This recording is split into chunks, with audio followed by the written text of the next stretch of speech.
Nshuti mwene data we tugiye kubana ku nkuru y'uyu munsi, reka ngushimire kandi no kuri Imana iguha umugisha, kandi nibaza ko kuba ugiye kumva iyi nkuru mu by'ukuri ni uko hari icyo nawe Imana ishaka kukubwira. Inkuru y'uyu munsi ni ubutumwa Imana yampaye kugira ngo nshyikirize abana bayo. Kandi iyo mvuze abana b'Imana mu by'ukuri ntagomba ndi kuvuga aba bonyine bakiriye Yesu Kristo nk'umwami n'umukiza, kubera ko umuntu wese iyo akiri ku isi Imana ibimukunda aba akiri umwana w'Imana, mbese Uwiteka aba akitegereje ko yahindukira akamuzaho nyine akamugarukira. Rero iyo Imana ivuga ngo abana banjye, ibibwira uwo ari we wese ugifite amahirwe kuri iyi si nyine yo kuba yahindukira akasanga Uwiteka, kubera ko akenshi dukunze kuvuga ngo dutegereje Yesu ko azaza, ariko mu by'ukuri ategereje twebwe ko duhinduka kugira ngo abashe kuza nyine adutware twese nta n'umwe ubuzemo. Rero ntabatindiye reka mbabwire ubutumwa yampaye kugira ngo ngeze ku bana be. Bya mbere byatangiye, akenshi nkunze kubyita nk'inzozi, ariko mu by'ukuri si inzozi kuko aba ari nk'iyerekwa y'Uwiteka kuganiriza, nyine bagira uburyo bwinshi anyuramo, ariko ngiye nkunze kubyita inzozi ariko niyerekwa mu by'ukuri. Nagiye kubona mbona umumama, nari meze nk'utambutse ngenda, umumama aba arambwiye ngo wambabariye ukansengera ukambwirira Yesu akampa isukari. Mpita nsubira inyuma, numvishe mu mutima wanjye mpise mbabara, nsubira inyuma ngiye kumubwira ngo mubwire nawe arakumva, mwibwirire. Nkimugeraho numva ijwi rimbwira ngo ese yaba yarakiriye Yesu nk'umwami n'umukiza? Ubwo iyerekwa ryanjye ryarangiriye aho ngaho. Mfite n'irya kabiri, ariko reka mbanze mbasobanurire irya mbere. Icya mbere icyo ngicyo cy'Imana yabashije kunsobanuriraho ni uko abantu, urumva uwo muntu wari umbwiye ngo nimusengere nimusabire Yesu Kristo amuha isukari, nuko yari yizeye ko mfite uburyo mvuganamo n'Imana, nuko yumvaga ko nsenze Imana yansubiza, ariko we atizeye ko asenze yamusubiza. Icyo Imana yansobanurira aho ngaho nuko yambwiye ngo abantu biyumvamo ko bafite connection n'Imana, bumva ko bafite uko bavugana na Yesu Kristo, nibareke kwirata. Aho kugira ngo umuntu ababwire ngo nsengera umbwirire Yesu ibi, ahubwo nibohereze abana b'Imana kuri Yesu Kristo.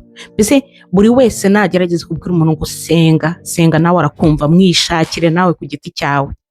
Niba koko uwo muntu akeneye ubufasha bumuhe, mubwira uti ndagufasha gusenga, ariko nawe senga, reka dufatanye mu masengesho, ariko wimubwira ngo ndagusengera, kuko iyo uvuze ngo ndagusengera ndabigukorera, nuko ushatse kumwereka ko ari wowe ufite imbaraga. Mu by'ukuri ni wowe ugera kuri Yesu Kristo, muri make uri kumwereka we ko atashobora kumugeraho. Icyo Yesu Kristo yansobanurira aho ngaho nuko ashaka ngo abantu bose bazi ko bamenye n'inzira yo guhura na Yesu Kristo, nibagire inama abandi uburyo nabo bakwiye kumwishakira ku giti cyabo, aho kugira ngo bo aribo bagaragaza ko aribo bakomeye, bafite uburyo bahura nawe. Ndibaza aho hantu hari gusobanuka. Icya kabiri kuri iyo nkuru, abantu nabo basaba ngo basengerwe, icyo Imana yansobanuriyeho nuko kuri wa muntu ubwira umuntu ngo nsengera, ukabona ko ashaka kukwereka ko ari we muntu ukomeye mu masengesho, ko ari we muntu ushobora kugusengera, ko ari we muntu ushobora kugufasha, mbese wakugeza aho utabasha kwigeza.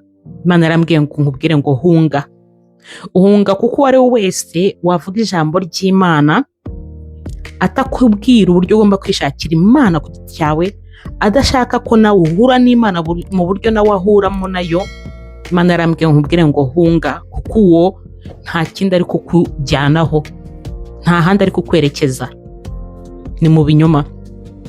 Kandi mu byahishuwe byanditsemo n'ukuri ko no mu bihe bya nyuma, si no mu byahishuwe gusa, n'abavugabutumwa n'intumwa za Yesu Kristo zose zagiye zibivugaho, mu bihe bya nyuma bizaba bikomeye, uzasanga hari abantu bavuga Imana kandi koko bigisha inyigisho zo muri Bibiliya by'ukuri, bari kuvuga inyigisho ziri muri Bibiliya, ariko izo nyigisho uwo ari wese uzazi kwigisha adashaka ko wowe ubwawe wishakira Yesu ku giti cyawe, agira ngo akwereke ko hari icyo wazi kurenza ku cyo wowe uzi, mbese ko akomeye, atari kukwereka inzira yo kugira ngo wowe wigerere kuri Yesu Kristo ku giti cyawe. Yesu yarambwiye nkubwire ngo hunga bikiri mu nzira, kubera ko umuntu wese uwo ari we wese ku giti cye ni ukwiye kwishakira Yesu Kristo. utakwigisha rero umuntu wese uvuga ijambo ry'Imana yakaba yakwigisha uko wowe wari ukwiye gushaka Yesu Kristo, uko mwari mukwiye kubonana, uko mwari mukwiye kuganira. Niba uwo muntu rero atakwigisha icyo kintu, atakwereka icyo kintu, ahubwo akakwereka ko ari we ukomeye, mwene data hunga. Icya gatatu yanyeretse nanone yansobanuriraho cyane kuri icyo kintu ni ubwo buryo ngiye kumubwira ngo nawe wamwibwirira yakumva, noneho ngahita numva ijwi rimbwira ngo ese yaba yarakiriye Yesu nk'umwami n'umukiza. Aho icyo Yesu Kristo yansobanuriye ni uko ashaka ko abantu mubwira abantu ko Yesu Kristo ari we nzira n'ukuri n'ubugingo, kandi kugira ngo ugere kwa Data ko nta wundi wakugezaho ko ari we. Noneho abantu bamwakire, bamenye ko kwakira Yesu Kristo ari ukubyizera mu mutima wabo kandi bakabyatuza n'akanwa kabo.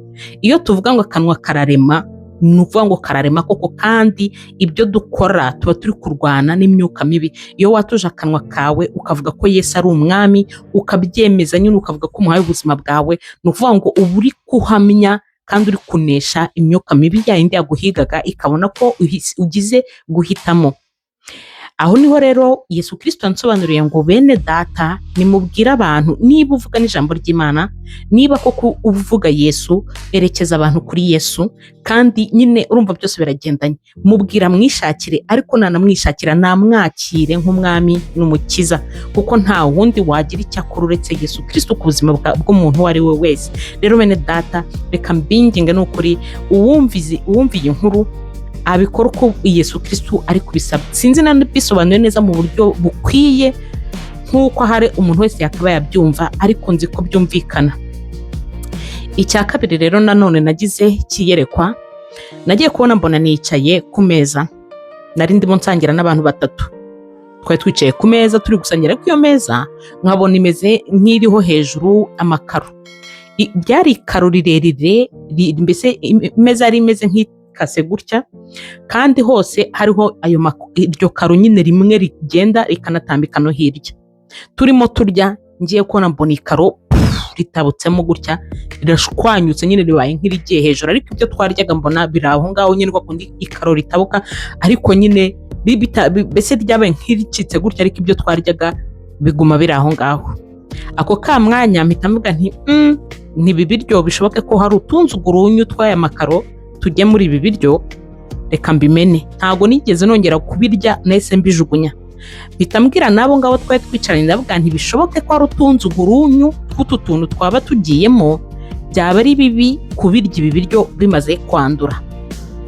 Nkimara kubona icyo kintu nyine Uwiteka kimara kunyereka iryo yerekwa gutyo, nahise mvuga nako semana noneho ibi ndamenya noneho byo bisobanura iki. Ako ka mwanya nkibitekereza ahita ambwira icyo bisobanura.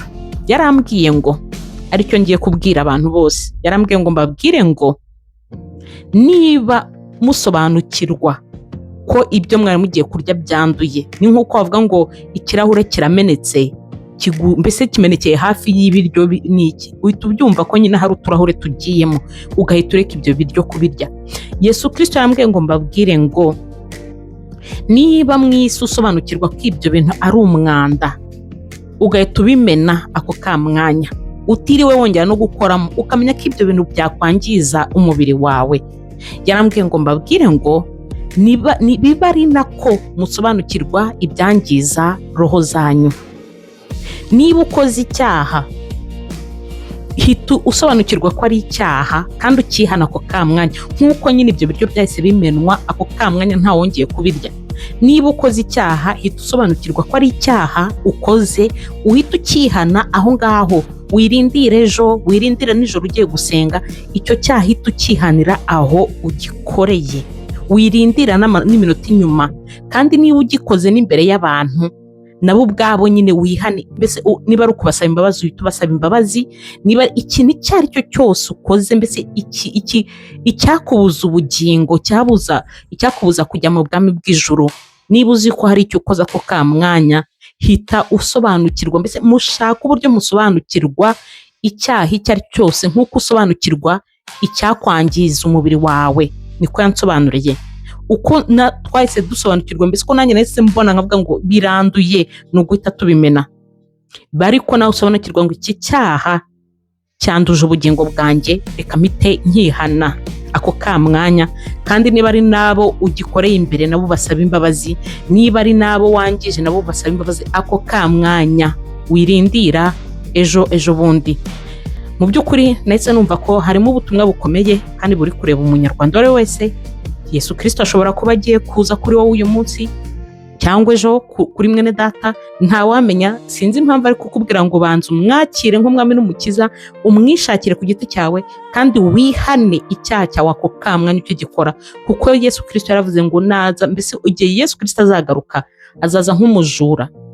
Ntawe uzamenya umunsi, ntawe uzamenya isaha, yewe nawe ubwe ntarabimenya, kuko Imana niyo yonyine ibizi. Ariko ngo naza azaza nk'umujura.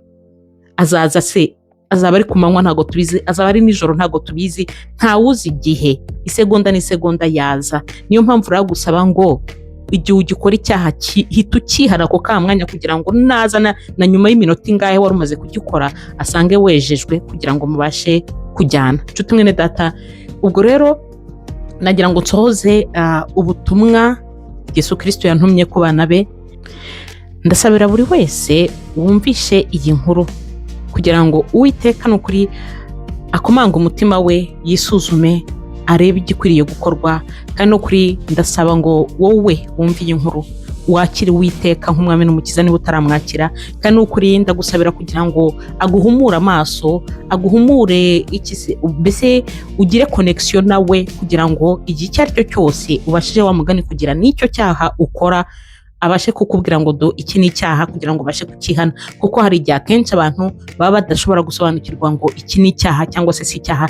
Ariko ndagusabira kugira ngo Yesu Kristo agendane nawe mu buzima bwawe, kandi agukomange aho utari kugenda neza, akwereke ibidatunganye kugira ngo bitunganye mu buzima bwawe, mu izina rya Yesu Kristo, amen. Reka rero ngusabe mwene data, nukuri ntubwumve wenyine, kuko ntabwo bukureba we wenyine, birareba wowe, birareba abavandimwe bawe, birareba ababyeyi bawe, birareba ababyara bawe, aba onkle, abatante, abo ufite bose, birareba inshuti n'abavandimwe, birareba umwana uwo ari we wese Yesu Kristo yaremye. Ntabwo bireba ngo umukristo runaka gusa, uwo ari we wese. Ndakwinginga rero bikorere kugira ngo nawe uhabwe umugisha, ukoreshe ya kugira ngo nukuri ubutumwa bugere ku ari we wese. Kandi nukuri ngusaba ukore subscribe kugira ngo tujye tubana mu nkuru nk'izi, wowe gucikanwa niba ari icyo Uwiteka n'ubundi ambwiye ngo nkugezeho, nukuri nawe uzajya ukimenya. Kandi niba hari n'icyo nukuri twakwaguka hagati yacu tukagira icyo dufatanya kugeraho, nukuri tubashe kukigeraho, kuko icyo ngiye mparanira nuko twese twazabona ubugingo buhoraho, nk'uko Yesu Kristo atwifuriza twese kuzaba mu bwami bw'ijoro. Nukuri nanjye nishimira ko twese twazabana mu bwami bw'ijoro. Reka rero ngusabe mwene data ukore na subscribe kuko niba utarayikora, kandi umeje no gushimirana buri wese wakoze subscribe. Imana iduha n'umugisha.